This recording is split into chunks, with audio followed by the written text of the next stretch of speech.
GMA News and Public Affairs. Walang kinikilingan, walang pinoprotektahan, walang kasinungalingan, serbisyo totoo lang.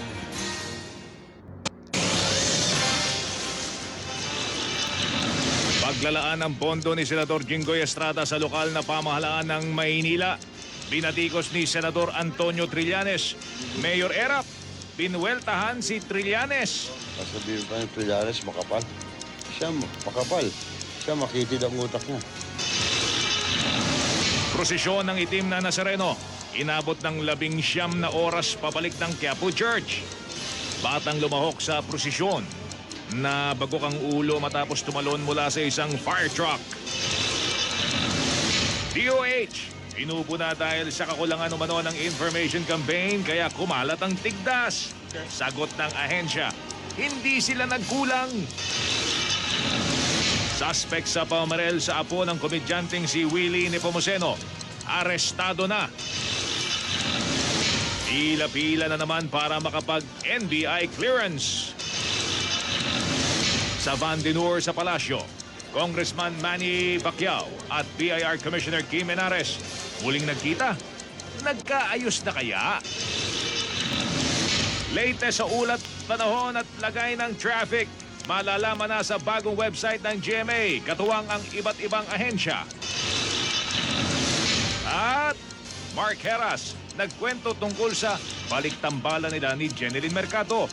Paano kung mahulog ulit ang loob sa isa't isa ngayong pareho silang single?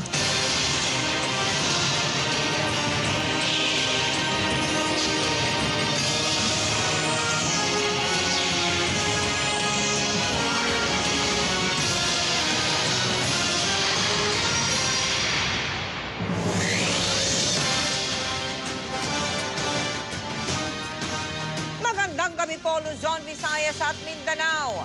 Binatikos ni Senador Antonio Trillanes IV ang paglala ng pondo ni Senador Jinggoy Estrada sa lokal na pamahalaan ng Maynila, kung saan mayor ang kanyang amang si Joseph Estrada.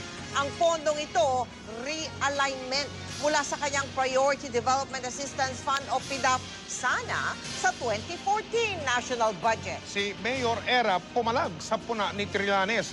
Wala raw mali sa ginawa ng kanyang anak. Tila makitid daw ang utak ng senador. Nakatutok si Lea Manyalak del Castillo.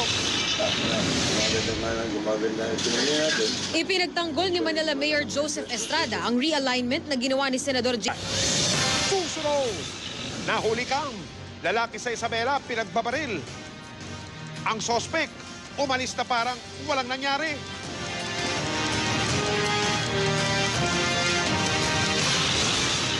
Ilang bata sa North Cotabato nakitaan ng sintomas ng hand, foot, and mouth disease. Tingnan nyo yan yung sa likod, yung batang babae na wala man lang helmet, iniyangkas sa motorsiklo. Nako, mga kapuso, bawal na bawal po yan. At Miss Universe 2013 third runner-up Ariela Arida umeksena sa music video ng isang Russian singer. Tututukan natin sa pagpapatuloy ng 24 oras.